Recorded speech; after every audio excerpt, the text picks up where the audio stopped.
এই মুহূর্তে 148-এ পৌঁছে গেল বিজেপি এবং আমরা এই বক্সটাকে ঘুরিয়ে দিলাম। দ্বিতীয় থেকে বিজেপি এই রাজ্যের ক্ষমতার কাছাকাছি চলে এসছে। 148, তৃণমূল 92, বামফ্রন্ট 1, কংগ্রেস 0, অন্যান্যরা অর্থাৎ হুমায়ুন কবির 1।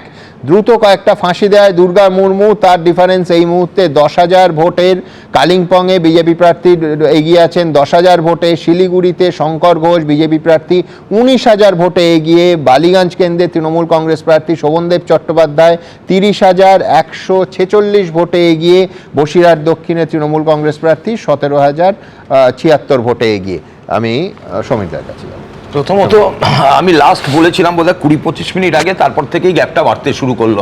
সুমন, আপনারা সাংবাদিকরা বড্ড বাড়িয়ে চড়িয়ে বলেন, আপনার কাছে রিকোয়েস্ট, এরপর বলবেন না সমীক দাশগুপ্ত বাকসিদ্ধ পুরুষ, প্লিজ, আমি লজ্জা পাবো। যতক্ষণ পর্যন্ত তৃণমূলের একটা আঞ্চলিক দলের সর্বভারতীয় সম্পাদক না, মানুষ হচ্ছে আঙুল সিদ্ধ। এক্স্যাক্টলি, এটা হচ্ছে মানুষের জয়।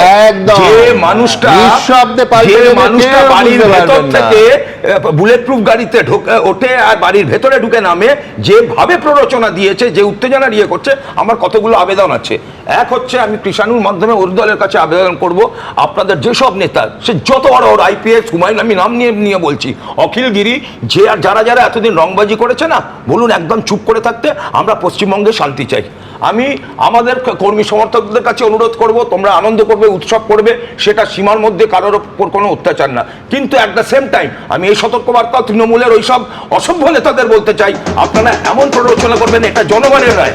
আমরা আমাদের কর্মীদের আটকে দেবো, জনরস হলে কিন্তু আটকানো আমাদের পক্ষে সম্ভব হবে না। তখন কিন্তু বলবেন আচ্ছা এই বিজেপি এইটা করলো ওটা করলো, একদম জানো। আর আপনাদের যদি কোনো নেতার মনে হয় রংবাজি করবে, আমি সমীর দাশগুপ্ত বলে যাচ্ছি ভাই,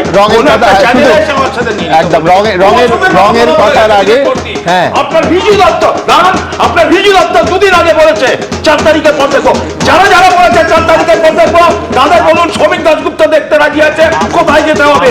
আপনাদের নেতাদের একটা কথা বলবেন না, আপনাদের নেতাদের অত সফল হতে বলবেন না, না। আপনারা মেয়ের চেহারা দুদিন একদম ওই জন্য মানুষ আমাদের নেমেছে। আপনারা মানুষকে কোনো গুন্ডার কোনো কথা হবে না, সবকে উল্টো করে। আমি আপনাকে তো বলিনি, আমি আপনাকে বলিনি, আপনি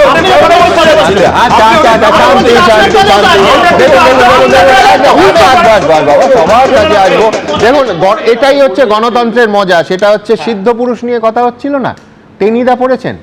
টেনিদার একটা সংলাপ ছিল যে সিদ্ধ পুরুষ ভাজা পুরুষ কখন হয়ে যাবে কেউ বুঝতে পারবেন না। বিশ্বাস করুন, গণতন্ত্রের প্রেক্ষিতে নারায়ণবাবু লেখেননি, কিন্তু সিদ্ধ পুরুষও ভাজা পুরুষ হতে যায়।